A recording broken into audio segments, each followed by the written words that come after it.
Imagine being 7 months pregnant and discovering the man you married not only has a mistress, but also a secret plan to erase you and your babies from his fortune.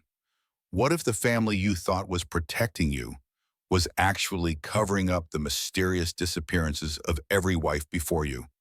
This isn't just betrayal. This is power, corruption, and a fight for survival where every twist will leave you asking, who can she really trust? Stay with me until the end, because the final twist will shock you. And if you love stories of betrayal, revenge, and justice served cold, make sure to like, drop a comment, share with a friend, and subscribe so you don't miss the next one. The fertility clinic smelled like hope and hand sanitizer. Elizabeth Sterling pressed her palm against her belly, feeling the flutter of movement beneath her designer maternity dress as Dr. Patricia Roberts pointed to the ultrasound screen. Both babies are developing beautifully, Dr. Roberts said, moving the wand across Elizabeth's 7-month bump. Twin A is here, twin B is here, strong heartbeats, perfect positioning. Elizabeth's eyes welled with tears. After 3 years of IVF treatments, she had hidden from everyone, including James, she was finally going to be a mother. Twice over. The secret visits, the hormone injections she had administered alone in hotel bathrooms during supposed shopping trips, the crushing disappointments of failed cycles, all of it had led to this moment. Would you like photos? Dr. Roberts asked. Yes, please. Elizabeth clutched the glossy prints like winning lottery tickets. She had planned to surprise James tonight at their anniversary dinner. 5 years of marriage deserved something special. Her phone buzzed, a notification from her financial planning app, a reminder she had set years ago and forgotten about. She almost dismissed it, then froze. The words on the screen made her blood turn cold. Prenuptial agreement, expiration, tonight, 11:59 p.m. All separate property provisions void after 5 years. Elizabeth's hand trembled. How had she forgotten? More importantly, why hadn't James mentioned it? They had been discussing expanding their investment portfolio just last week. He had suggested putting everything in his name for tax purposes. The timing suddenly felt less like coincidence and more like calculation. Mrs. Sterling, is everything all right? Dr. Roberts' voice seemed to come from very far away. I need to go, Elizabeth managed. She grabbed her Hermes bag, the ultrasound photos crumpling slightly in her grip. Thank you, Dr. Roberts. The November air hit her face as she exited onto Madison Avenue. Her driver was waiting, but she waved him off. She needed to think. The prenup had been James's family lawyer's idea, standard Sterling family protocol. But the 5-year sunset clause had been James's suggestion, sold to her as a romantic gesture. By then we'll have children and none of this will matter, he had said. She tried calling James, straight to voicemail. His assistant Margaret picked up on the first ring. Sterling Enterprises, Margaret speaking. Margaret, it's Elizabeth. Is James in? Oh, Mrs. Sterling. Margaret's voice carried an odd tension. He's in a meeting with Miss Chase from the Singapore office. He specifically asked not to be disturbed. Victoria Chase, 28 years old, Harvard MBA, daughter of James's biggest investor. Elizabeth had met her at last month's charity gala. The woman had spent the evening finding excuses to touch James's arm, laugh at his jokes, lean in close to whisper observations about the other guests. I need to speak with him. It's urgent. I'm sorry, but he was very clear. Elizabeth hung up. The Sterling Enterprises building was 12 blocks away. She started walking, her Louboutins clicking against the concrete with metronomic precision. With each step, small details from the past months rearranged themselves into a new pattern. Late nights at the office, weekend trips to evaluate properties that James insisted she was too pregnant to attend, the new passwords on his devices for security compliance. The lobby of Sterling Enterprises was all marble and mirrors, designed to make visitors feel small.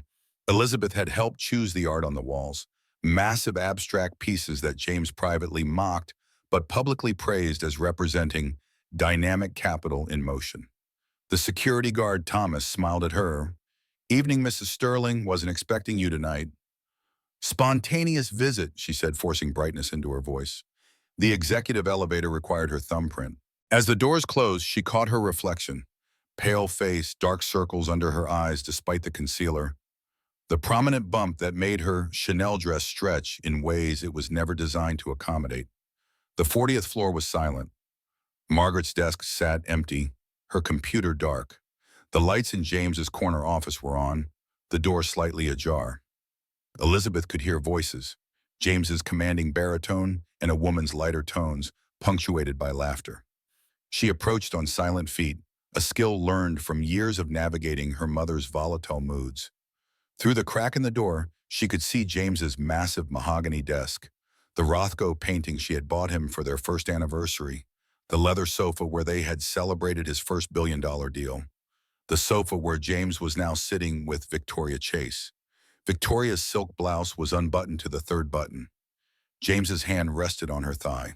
They were looking at something on his laptop screen, their heads close together.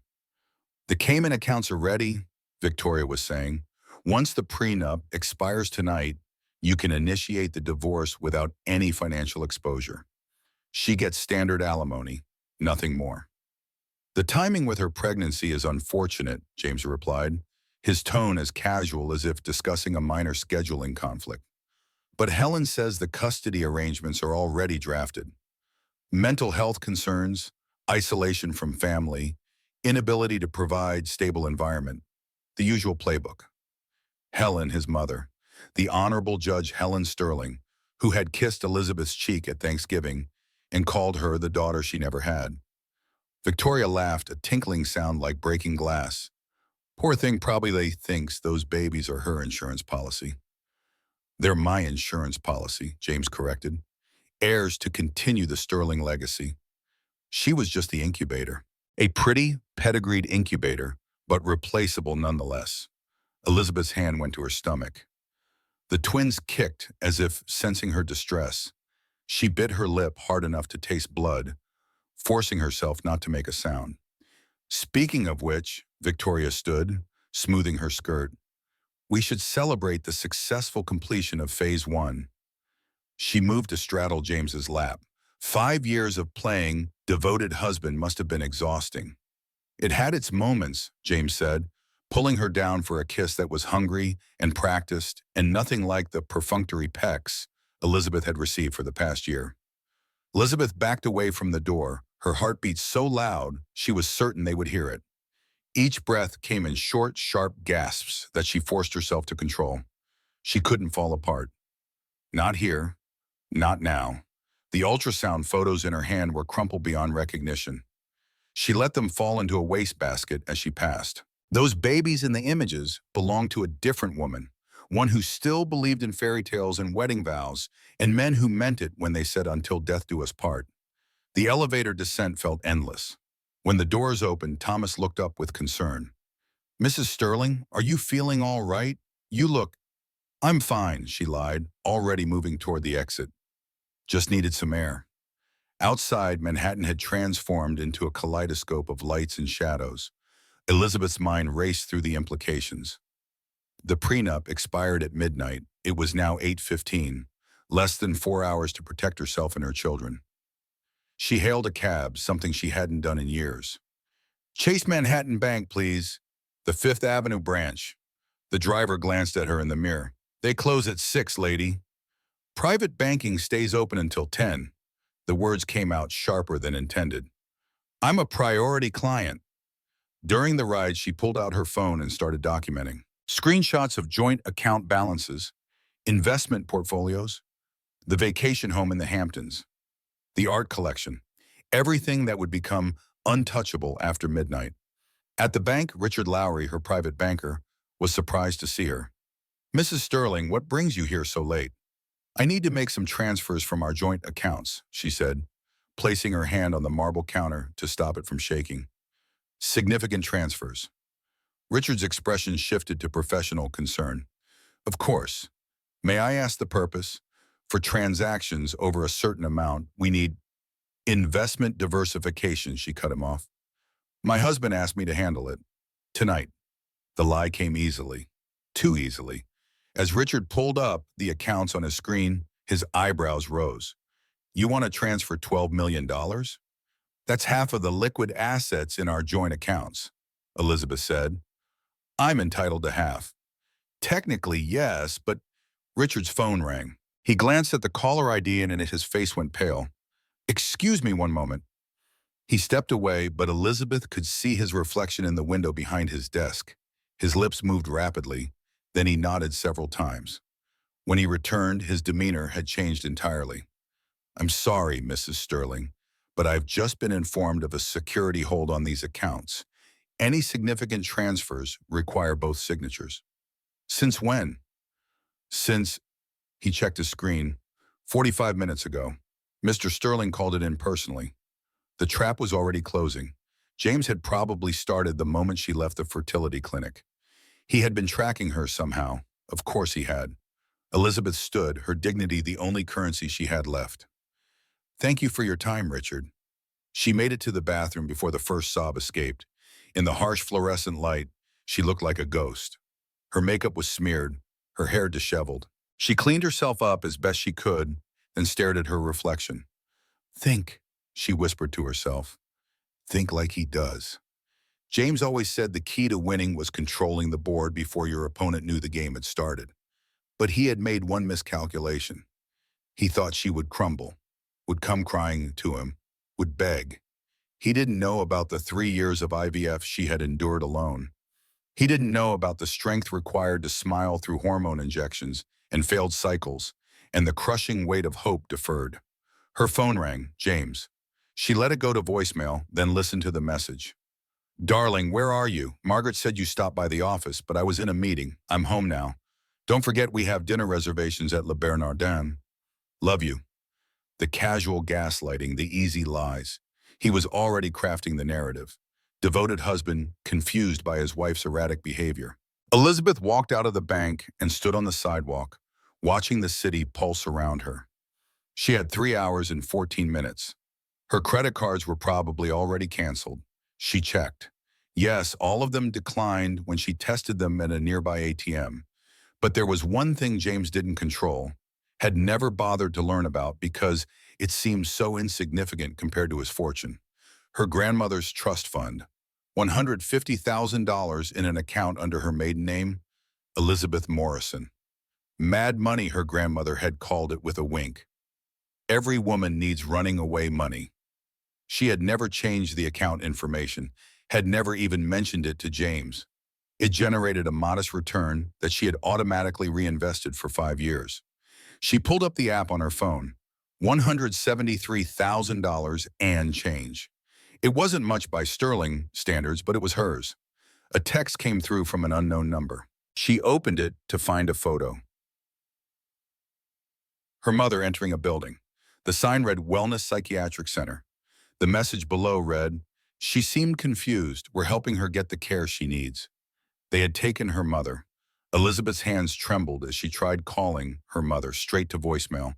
She tried the facility next. Wellness Psychiatric Center, how may I direct your call? My mother, Patricia Morrison, was just admitted. I'm sorry, ma'am, but we can't provide patient information over the phone. I'm her daughter, Elizabeth Morrison. She used her maiden name instinctively. Our records show Patricia Morrison's next of kin as James Sterling. He authorized her voluntary admission for a 72-hour evaluation. Only he can approve visitors or calls. The line went dead. Elizabeth stood in the middle of the sidewalk, pedestrians streaming around her like she was a stone in a river. Her mother, who had early-stage dementia but was still functional, was now locked away. Another piece removed from the board. She needed help. But who? Their social circle was James's social circle. Their lawyers were James's lawyers. Their friends were James's friends. Then she remembered Marcus. Marcus Webb had been everything James wasn't. Warm, genuine, terrible with money, but rich in integrity. They had been engaged 6 years ago before she met James at a gallery opening, before she had been dazzled by private jets and promises of a life without financial worry. Marcus had taken the breakup hard but with dignity. Last she heard, he worked for the FBI in financial crimes. She still had his number saved under M Gallery, a remnant from when she used to hide his contact from James's jealous scrutiny. Hello? His voice hadn't changed. Still that slight Texas drawl that emerged when he was tired. Marcus, it's Elizabeth, Liz. Silence. Then, Liz? Jesus, it's been, what, 5 years? 6. Marcus, I need help. I can't explain everything over the phone, but are you hurt? Are you safe? The concern in his voice nearly broke her. I'm on East 53rd near Madison. I'm not hurt, but I'm not safe. Can we meet? Federal Plaza is 20 minutes away. Can you get here? I can't take a cab. He's tracking my cars. There's a coffee shop on the corner of Worth and Broadway. Nancy's. I'll be there in 25 minutes. Elizabeth started walking. The November wind cut through her coat, but she barely felt it. Her phone buzzed constantly. James calling, texting, escalating from concerned to irritated to angry. Where are you? This is ridiculous, Elizabeth. You're making a scene. Think about the babies. Your mother is worried sick. That last one almost made her laugh. Her mother was probably sedated, convinced she was confused, being told that Elizabeth would visit tomorrow. Always tomorrow. Nancy's was a narrow space squeezed between a dry cleaner and a tax office.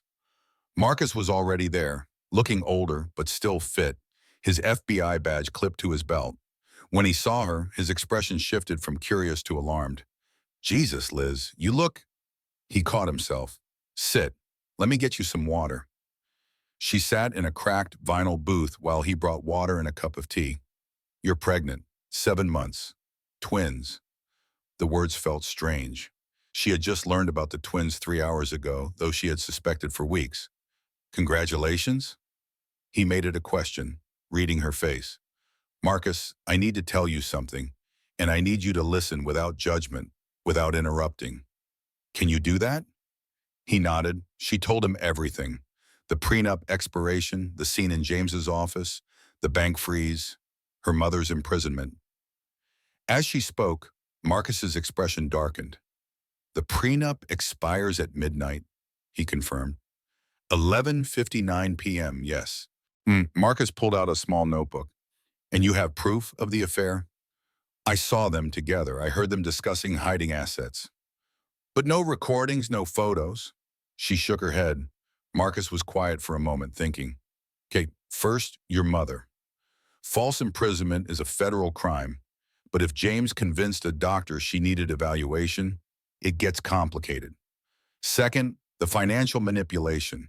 Moving assets offshore in anticipation of divorce is fraud, but proving intent is difficult. I don't have time for difficult, Marcus. I have 2 hours and 8 minutes. Right. He leaned back and she could see him switching into investigator mode. Here's what you need to do. First, drain the grandmother account immediately. Cash, multiple banks, small amounts. Second, get a new phone, prepaid, phone only. Third, disappear. Disappear? You can't fight him on his turf, Liz. You need to regroup, gather evidence, build a case, but right now you're exposed. He's already framing you as unstable. An erratic pregnant woman who disappeared will look worse than a strategic retreat. But my mother, I'll look into your mother, quietly. But Liz, if you go back now, if you confront him, you'll lose. He's counting on your emotional response. Don't give it to him. Elizabeth's phone rang. James again. She declined and noticed she had 3% battery left. There's something else, Marcus said, pulling out a different phone. This is a burner, but hidden in the medical alert bracelet is a recording device. High quality, uploads to a cloud server I control. Wear it always. She took the bracelet, a simple silver band with a medical caduceus symbol. Why do you have this? We use them for undercover work. Consider yourself undercover in your own life. Marcus, why are you helping me? He was quiet for a moment. Because 6 years ago, I watched you choose security over love. And I understood. But security without freedom isn't security at all. It's a golden cage. Her phone died mid-buzz. Go, Marcus said. There's an ATM across the street. Start there. I'll handle things on my end. Elizabeth stood, then paused. The babies. He'll come for the babies. Not if he can't find you. Marcus handed her a business card. Sarah Mitchell, she's a family lawyer who owes me a favor. She's not in James's pocket. Call her from the burner once you're safe. Elizabeth pulled $8,000 from 6 different ATMs, the maximum her grandmother's account would allow in a single day. Each transaction felt like a small act of war. She bought the cheapest prepaid phone she could find at a 24-hour pharmacy, along with hair dye, scissors, and basic medical supplies. The clock read 10:47 p.m. She checked into a budget motel in Queens using her maiden name and cash, the kind of place that didn't ask questions and barely looked at the ID she presented. The room smelled like cigarette smoke and industrial cleaner. At 11:58 p.m., she sat on the bed, watching the clock on the burner phone Marcus had given her. At midnight exactly, a text came through from James. The game has changed. Come home, or things get worse. She didn't respond. Instead, she called Sarah Mitchell. Marcus said you'd call, Sarah answered without preamble, despite the late hour. Are you somewhere safe? For now. Good. Listen carefully. Tomorrow morning, James will file for divorce in New York. He'll claim abandonment, mental instability, and endangerment of the unborn children. I need to file first, tonight, in whatever jurisdiction you're in. I'm in Queens. Perfect. New York is actually better for you than Manhattan jurisdiction. I'm drafting now. I need you to record a statement. Time-stamped, clear, explaining why you left. Can you do that? Elizabeth looked at herself in the cracked motel mirror. Yes. Email it to me within the hour. And Elizabeth, don't tell anyone, not even Marcus, where you are specifically. The less people know, the safer you are.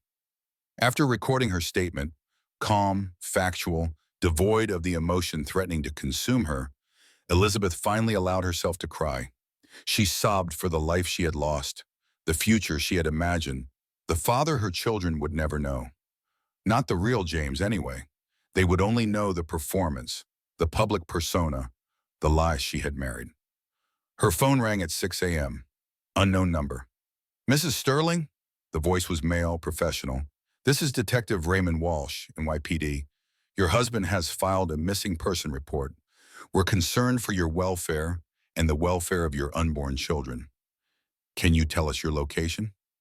The trap was elegant. If she refused, she looked guilty. If she complied, they'd escort her back to James. Detective Walsh, I'm safe. I've left my husband due to domestic circumstances I'm not comfortable discussing. I'm under medical supervision. The medical alert bracelet felt heavy on her wrist. Ma'am, Mr. Sterling is extremely concerned. He mentioned you have been struggling with paranoid episodes. Has he also mentioned the prenuptial agreement that expired at midnight last night, or that he was with Victoria Chase when I left? Silence.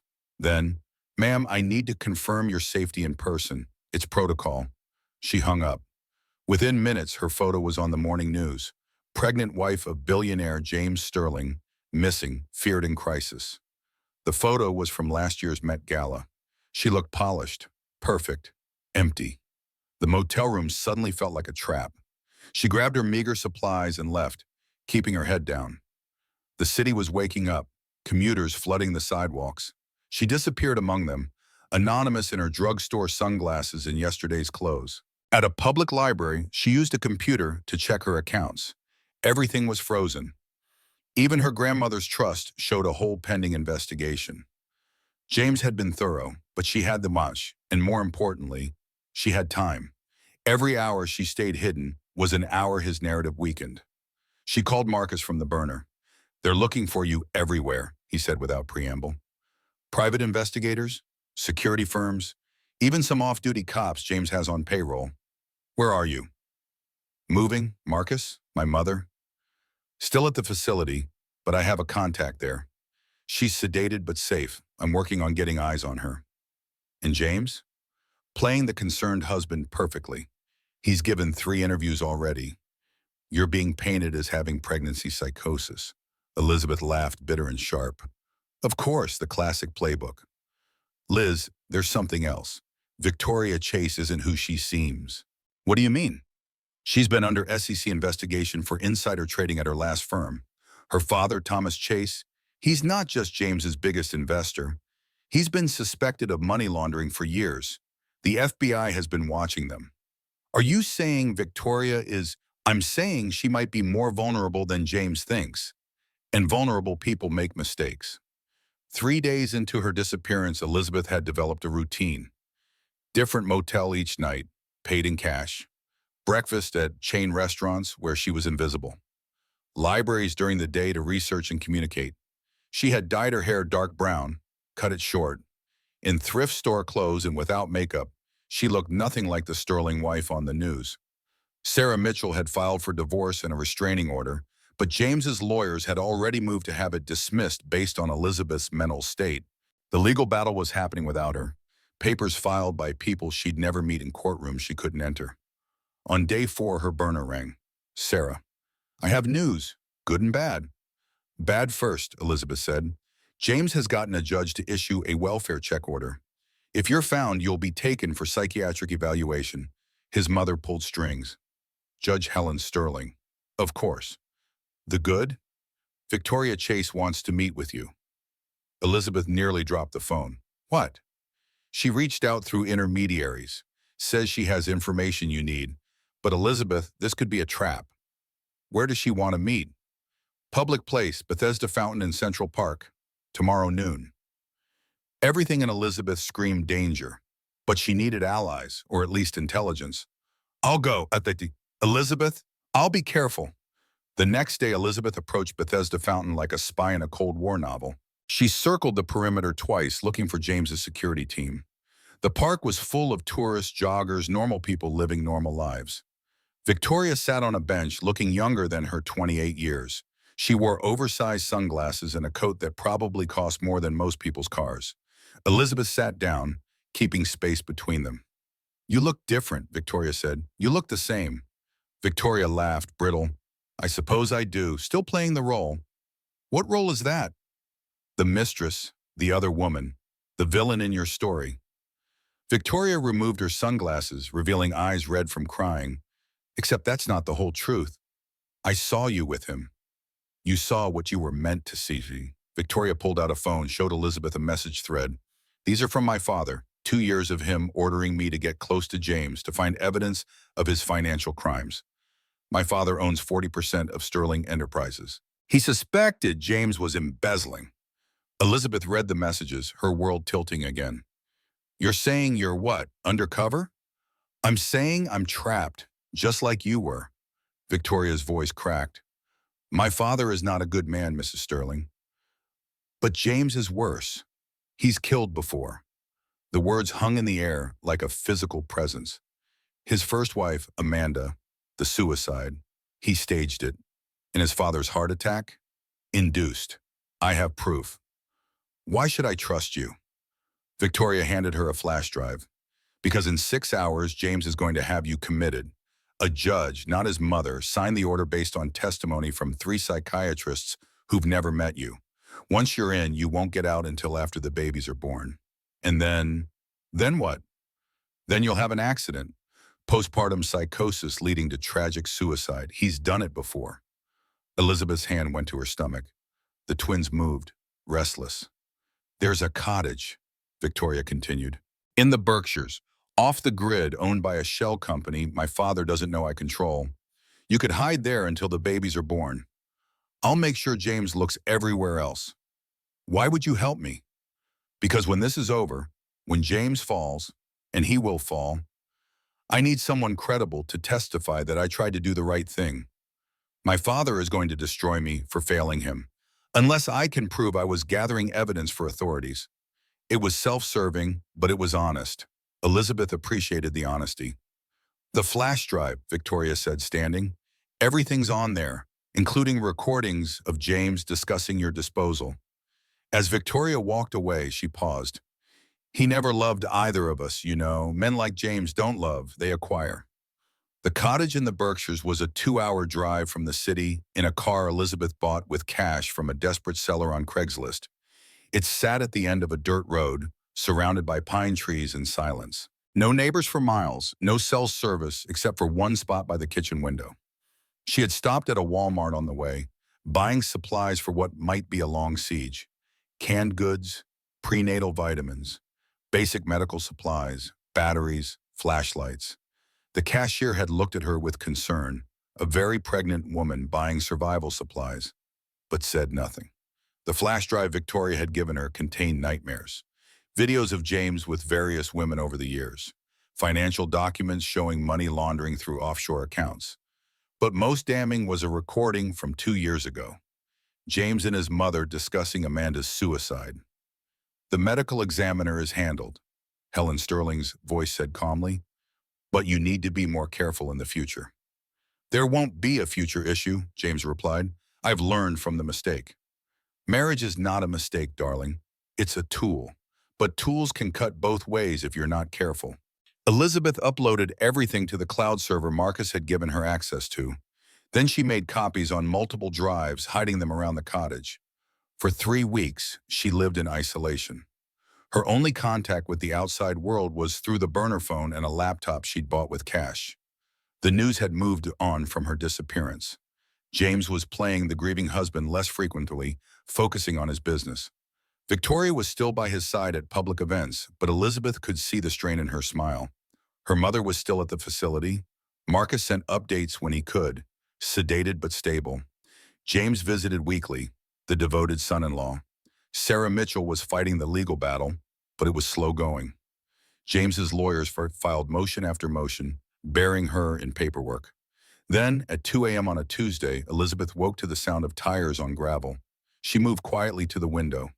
A black SUV sat in the driveway, engine running. Her heart hammered as she grabbed the go-bag she kept by the bed. Cash, documents, one change of clothes. A knock at the door, polite but firm. Mrs. Sterling, we know you're in there. Your husband is worried about you. Not the police. Private security. Elizabeth didn't respond. She moved to the back door, ready to run into the woods. 8 months pregnant with twins, running was optimistic, but adrenaline was a powerful motivator. The front door exploded inward. 3 men entered, professional and efficient. Mrs. Sterling, we're here to help you. You need medical attention. Elizabeth ran. The woods were dark, branches tearing at her clothes. Behind her, flashlights swept through the trees. Her breathing was ragged, her body protesting every step. She fell hard, protecting her belly at the expense of her knees. Pain shot through her legs. Goddard, a voice said.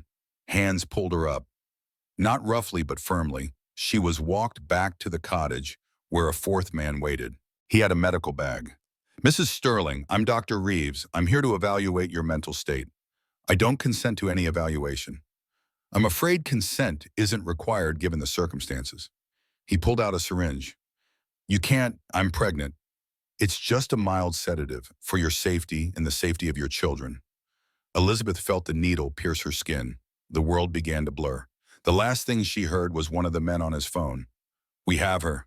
Heading to the facility now. Elizabeth woke to the sensation of floating. Her limbs felt disconnected from her body, her thoughts scattered like leaves in wind. The white ceiling above her seemed to pulse with her heartbeat, or maybe that was the medication making everything blur at the edges. She tried to lift her hand and found it restrained. Not harshly, the straps were padded, medical grade, designed for patient safety rather than imprisonment. But the effect was the same. She was trapped.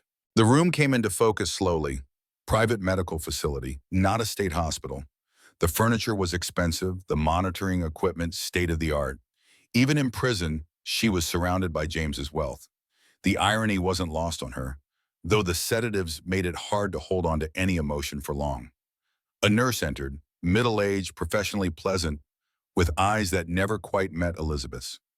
Good morning, Mrs. Sterling. How are we feeling today? Where am I? Elizabeth's voice came out raspy, unused. Wellness Psychiatric Center, dear. Your husband had you brought here after you were found in distress. You've been here for 3 days. 3 days, Elizabeth tried to calculate what that meant. The divorce filing, the evidence she'd gathered, Marcus's investigation. What had happened to it all in 3 days? I need to speak to my lawyer. I'm afraid outside contact isn't permitted during the evaluation period. Doctor's orders, O'Shays. The nurse adjusted Elizabeth's IV, and Elizabeth noticed a second port had been added. This is just to keep you calm, dear, for the baby's safety. The baby's. Elizabeth's free hand went to her belly, feeling the familiar movement within. The twins were active, more active than usual. Were they sensing her distress? Were the medications affecting them? I need to know what medications you're giving me. I have the right to know. Dr. Reeves will discuss your treatment plan with you later. The nurse made notes on a tablet. Your husband will be visiting this afternoon. Perhaps you should rest until then. After the nurse left, Elizabeth tested her restraints. The one on her left hand was looser. She could almost slip free if she compressed her thumb. But there were cameras in the corners of the room, their red lights blinking steadily. Any escape attempt would be seen immediately. She forced herself to think through the fog. James had found her at the cottage. Victoria had betrayed her, or had she? The flash drive, the evidence of James's crimes, had it all been fake? Or was that what James wanted her to believe? The door opened again. This time it was Dr. Reeves, the man who had sedated her at the cottage. He pulled a chair close to her bed, his expression one of practiced concern. Elizabeth, may I call you Elizabeth? I want you to know you're safe here. Your husband is very concerned about you.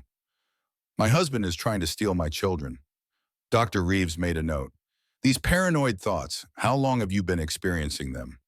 They're not paranoid if they're true. Elizabeth, your husband showed me the security footage from his office. You were hiding in the hallway spying on him during a business meeting. You fled your home without explanation. You've been living in isolation, exhibiting signs of severe paranoia and delusional thinking. I caught him with Victoria Chase. Ms. Chase has provided a sworn statement that you've been stalking her, making unfounded accusations. She's considering a restraining order. The lies were so smooth, so perfectly constructed. Elizabeth could see how anyone would believe them. The pregnant wife, hormonal and unstable, creating fantasies about her successful husband's infidelity. I want a different doctor. I want a second opinion. I'm afraid I'm the only psychiatrist on staff qualified to handle cases of pregnancy-related psychosis. But don't worry, we'll take excellent care of you. He stood to leave, then paused. Your husband mentioned you've been hiding money, trying to leave him.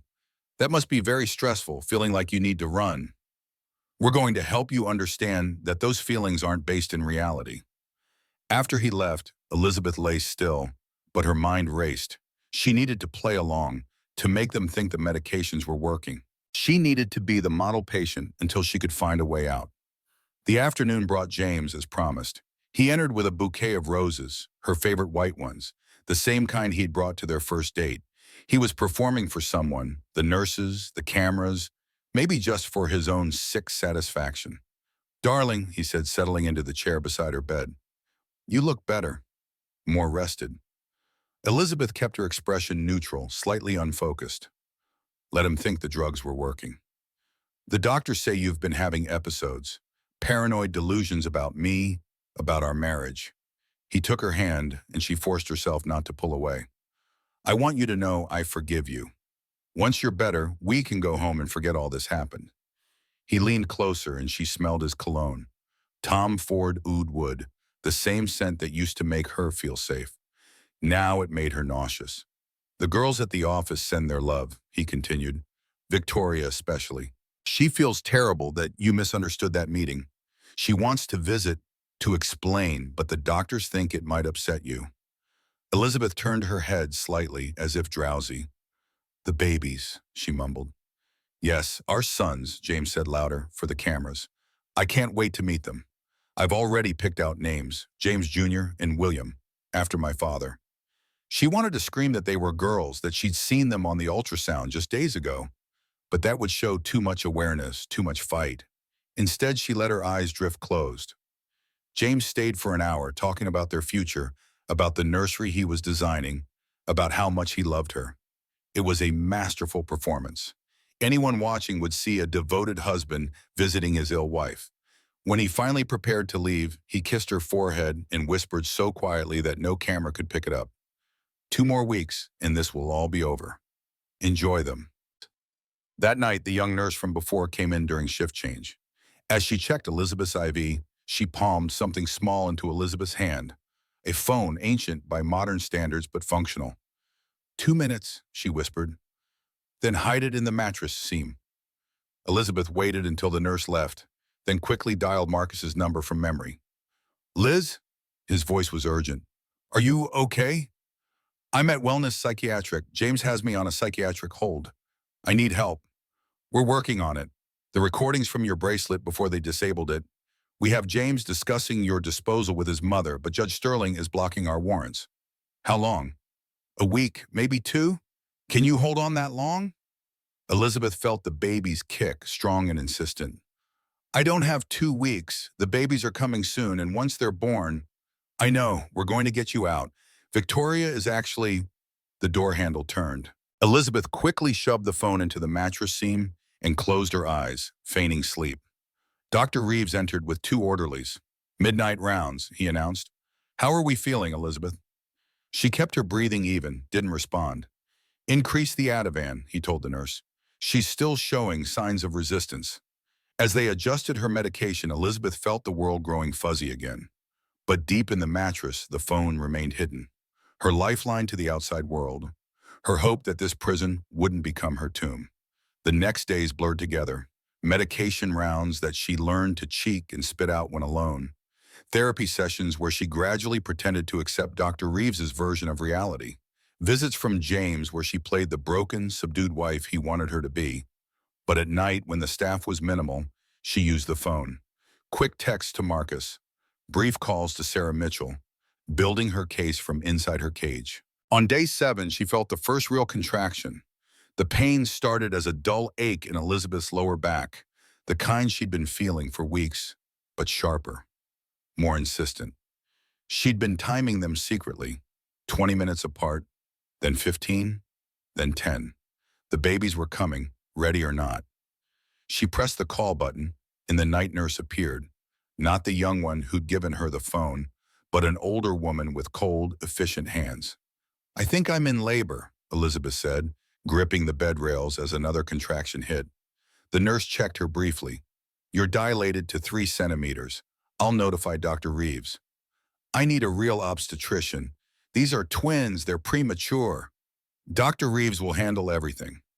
Fear shot through Elizabeth sharper than any contraction. Dr. Reeves was a psychiatrist, not qualified to deliver babies. This was deliberate.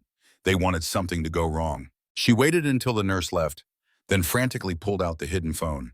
Her fingers shook as she texted Marcus. In labor. They won't get proper doctor. Help. His response was immediate.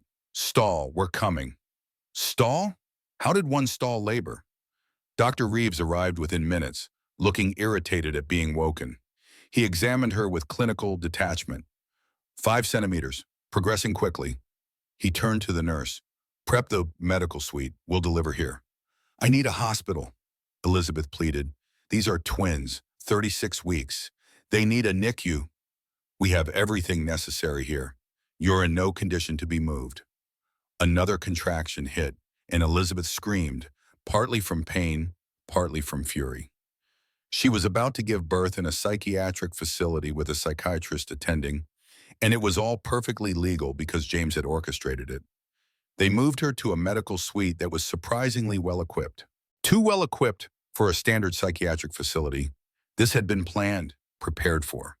How many other women had given birth here under similar circumstances? The nurse started an IV, and Elizabeth noticed her adding something to the port. What is that? Just something to help with the pain. I don't consent to any medication. Dr. Reeves sighed. Elizabeth, you're not in a position to make medical decisions right now.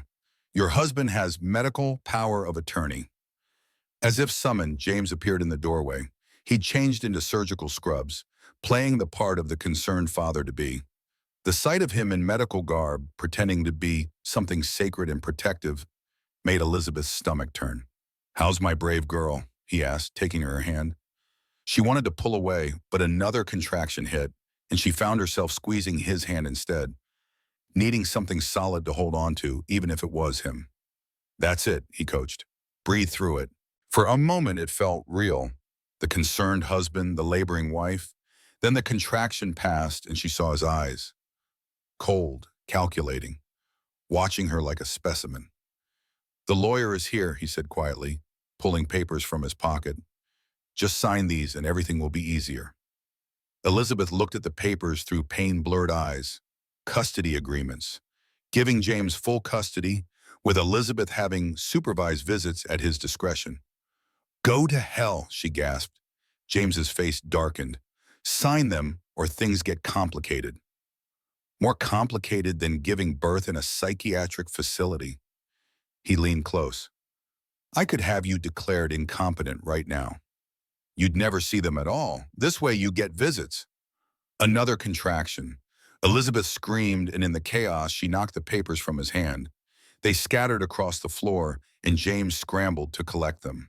That's when the young nurse appeared, the one who'd given her the phone. She moved efficiently, checking monitors, adjusting Elizabeth's position, and Elizabeth noticed her subtly palm something from the medical tray. Doctor, her blood pressure is elevated, the nurse announced. 160 over 110. We need to monitor for preeclampsia. Dr. Reeves looked uncertain. Preeclampsia was beyond his expertise. I can handle it, he said, but his voice lacked conviction. With respect, doctor, this requires an obstetrician. Hospital protocol for preeclampsia with twins is immediate transfer. This isn't a hospital, James snapped. No, a new voice said from the doorway, which is why this is now a crime scene. Marcus Webb stood there, FBI badge visible, backed by 6 agents. Behind them, Elizabeth could see Victoria Chase, but she looked different. Professional, wearing what looked like a federal badge of her own. James Sterling, you're under arrest, Marcus announced, moving into the room. James stepped back, his face cycling through emotions. Surprise, rage, calculation. You can't be here. This is a private medical facility. With a warrant, Marcus said, producing the document. Turns out holding a pregnant woman against her will and forcing her to give birth without proper medical care constitutes unlawful imprisonment and endangerment. She's under psychiatric hold. Based on falsified documents, Victoria stepped forward. I've been recording our conversations for 3 years, James. Every plan, every crime, including this one. Elizabeth gasped as another contraction hit, stronger than before. The nurse, who Elizabeth now realized might not be just a nurse, checked her again. 8 centimeters. These babies are coming now. We need to move her, Marcus said. There's no time, the nurse replied. She looked at Elizabeth. I'm actually a certified nurse midwife. Agent Sarah Anderson, FBI. I've been undercover here for 2 weeks. I can deliver your babies safely, but we need to do it now. Elizabeth laughed, or maybe cried. She couldn't tell anymore. Is anyone in this room who they claim to be? You are, Sarah Anderson said, preparing for the delivery. You're exactly who you claim to be, a woman trying to protect her children. Now let's bring them into the world safely. James tried to leave, but 2 agents blocked his path. You're staying, Marcus said. You wanted to be here for the birth of your children. Congratulations, you get your wish. What followed was controlled chaos. Sarah Anderson took charge of the medical aspect while FBI agents secured the room. Victoria stood in the corner, recording everything on her phone, evidence, she said, for the trials to come. James was forced to watch from the corner, handcuffed to a chair, as Elizabeth brought their daughters into the world. He saw her strength, her determination, her refusal to break even in the most vulnerable moment of her life. Twin A arrived at 3:14 p.m., screaming and perfect. It's a girl, Sarah Anderson announced, placing the baby on Elizabeth's chest. James's face fell. A girl, not the heir he'd planned for. Twin B came 12 minutes later, also a girl, also perfect. Congratulations, Sarah Anderson said. 2 healthy daughters. Elizabeth looked at James across the room, saw the devastation in his eyes. Not because he wouldn't get to know his daughters, but because they weren't sons. In his archaic worldview, he'd lost everything. Their names are Grace and Hope, Elizabeth announced, her voice strong despite her exhaustion. Grace Elizabeth Morrison and Hope Amanda Morrison. Morrison, James snarled. They're Sterlings. Actually, Victoria interrupted, they're not. The divorce papers Sarah Mitchell filed were approved this morning. Emergency judgment, given the circumstances. Elizabeth has full custody, and you have no parental rights pending the outcome of your criminal trial. Dr. Reeves tried to slip out during the commotion, but an agent stopped him. Dr. Harold Reeves, you're under arrest for conspiracy, false imprisonment, and practicing medicine outside your specialty, resulting in endangerment.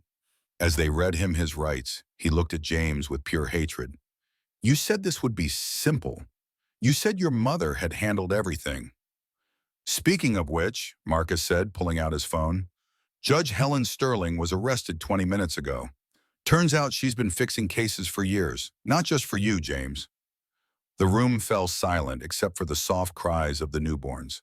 Elizabeth held her daughters, exhausted but victorious. She'd given birth in the worst possible circumstances, but she'd survived. They'd survived. How? James asked, his voice broken. How did you— The bracelet, Elizabeth said. It never stopped recording. It was uploading to two servers, yours and the FBI's.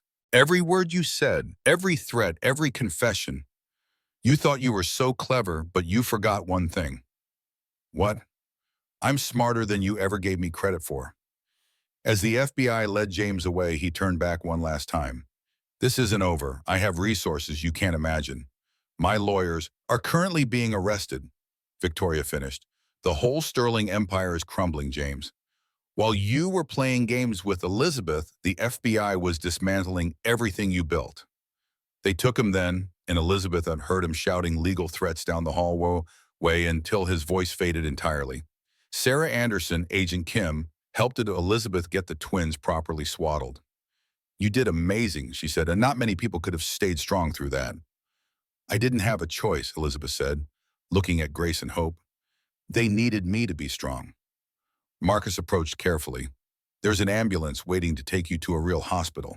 You and the girls need proper medical attention. Elizabeth nodded, then looked at Victoria. Why help me? Victoria's expression was complex. Guilt, determination, something else.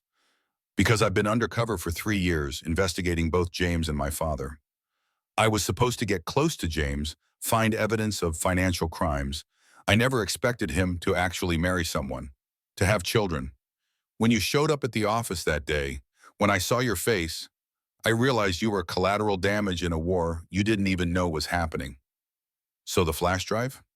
Real evidence mixed with fake, designed to test what James would do. He failed the test spectacularly. His ego wouldn't let him believe you could outsmart him, so he revealed everything. Elizabeth was too tired to be angry. And now? Now you're free, Marcus said. James will likely get 20 to 30 years. His mother another 15 to 20. The Sterling empire will be dissolved. The assets frozen pending investigation. Which means I have nothing, Elizabeth realized. You have them, Sarah Anderson said, nodding to the twins. And that's everything. As they prepared to move Elizabeth to the ambulance, she caught a glimpse of herself in a mirror. She looked destroyed, hair matted with sweat, face pale, eyes ringed with exhaustion. But there was something else there too. Triumph. She'd walked through hell and emerged on the other side. The facility's other patients watched from doorways as she was wheeled out, some of them probably there for legitimate reasons, others perhaps victims like her. She wondered how many women had been broken in these rooms, how many had lost their children to men like James. But not her, not today. As the ambulance drove away, Elizabeth held her daughters close and whispered promises to them.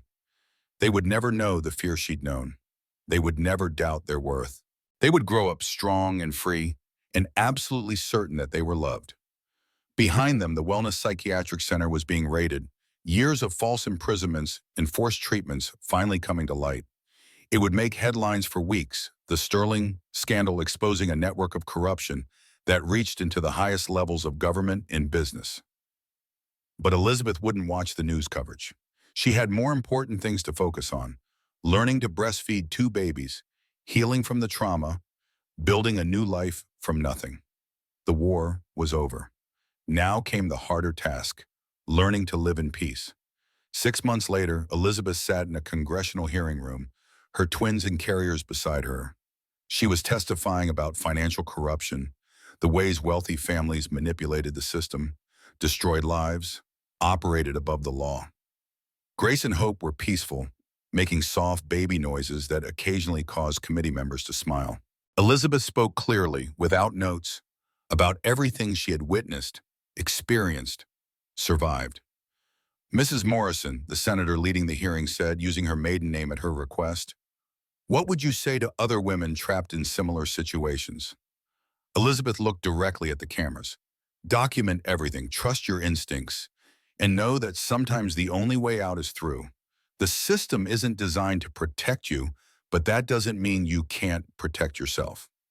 In the financial aspect, you went from considerable wealth to nothing and then to something better. I rebuilt my career. My consulting firm helps women navigate financial abuse in divorce proceedings. My daughters will grow up knowing their worth isn't tied to their bank account or their father's name. Speaking of their father, James Sterling was sentenced last week to 25 years. His mother received 15. Do you have any comment? I hope they use the time for reflection. After the hearing, Marcus waited in the hallway. He had become a constant in their lives, not quite romantic, but more than friendly. He handed her a coffee and took Hope's carrier so she could drink it. You did good in there. I told the truth. That's what I mean. They walked toward the exit, and Elizabeth noticed a package on a bench with her name on it. Marcus checked it, FBI habit, then handed it to her. Inside was a single key and a note. Your inheritance. A friend who knew your mother.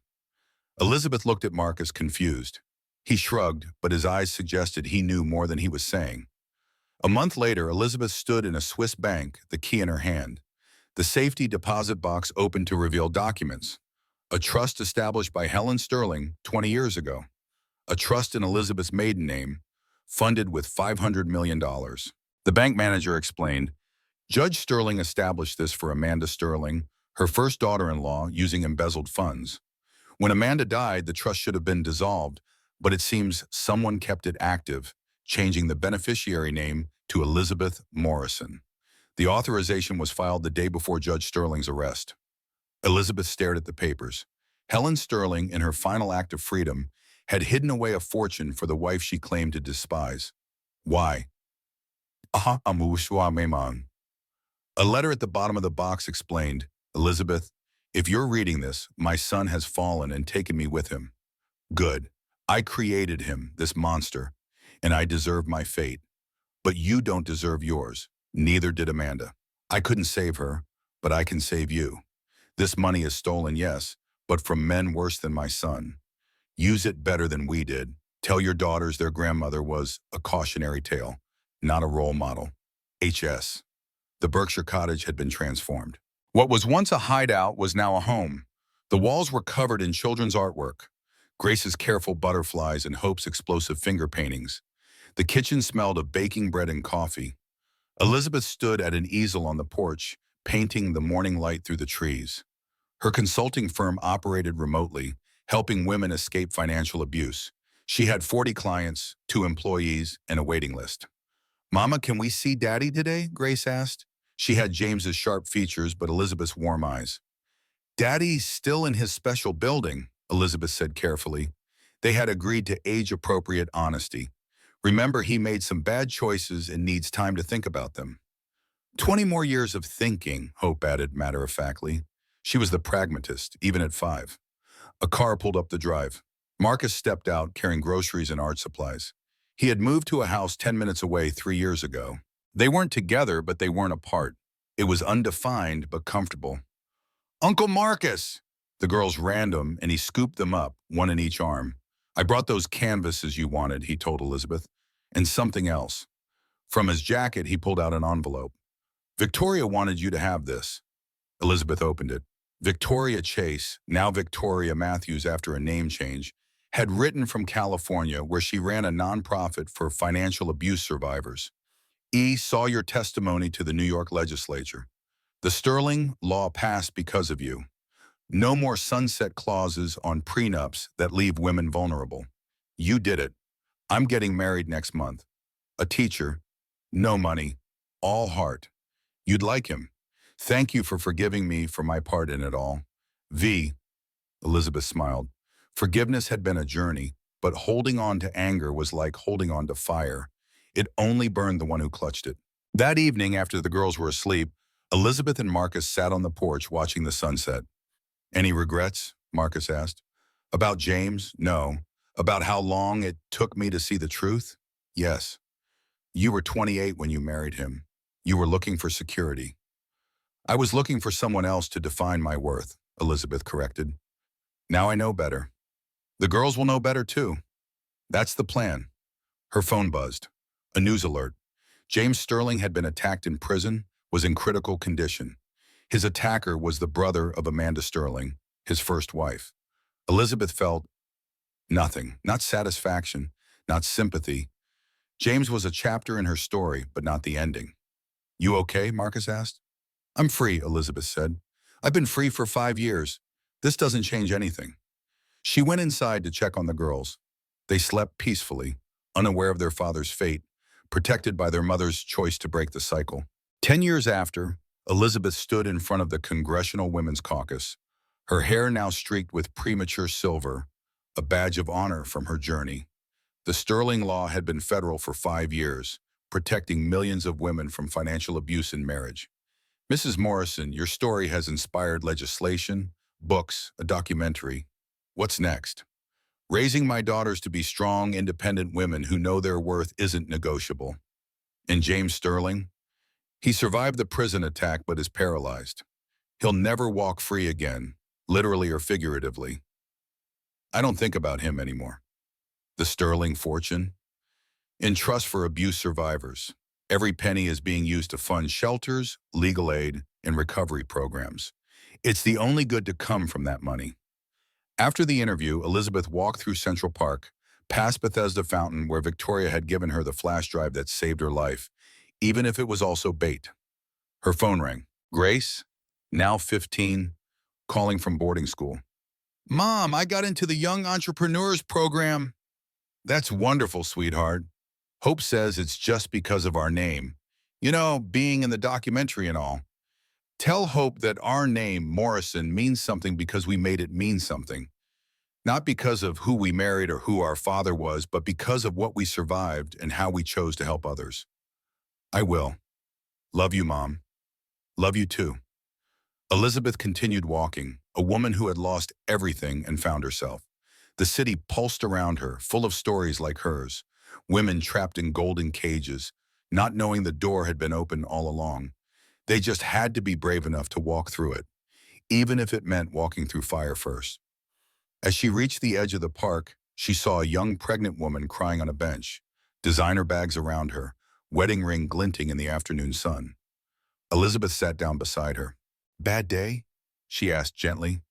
The woman looked up, mascara streaking her cheeks. "My husband, I just found out." "That he's not who you thought he was?" The woman nodded, surprised at the understanding. Elizabeth handed her a business card. "Morrison Consulting. We help women in your situation. First consultation is free." "Why would you?" "Because 10 years ago, I was you, and someone helped me. Now it's my turn." The woman took the card with shaking hands. Elizabeth stood to leave, then turned back. "What's your name?" "Amanda," the woman whispered. "Amanda Chase." Elizabeth felt the universe shift, patterns repeating, chances for redemption appearing. "Well, Amanda, you're going to be okay. Better than okay. You're going to be free." As she walked away, Elizabeth thought about cycles, how they repeated until someone was brave enough to break them. She had broken hers. Now she helped others break theirs. Behind her, Amanda Chase stared at the business card, then pulled out her phone. The first step was always the hardest, but it was also the most important. The city continued its endless rhythm, but for two women in Central Park, the world had just changed forever. One had found her freedom years ago. The other was just beginning her journey. And somewhere in federal prison, James Sterling sat in his wheelchair, watching the news coverage of the Sterling Law's latest expansion, powerless to stop the legacy Elizabeth had built from the ashes of his empire. Justice, Elizabeth had learned, wasn't always swift, but when it came, it was complete. The twins would never know their father as anything but a cautionary tale. But they would know their mother as the woman who refused to be a victim, who transformed trauma into triumph, who taught them that the greatest inheritance wasn't money, it was courage. And that was worth more than all the Sterling millions combined.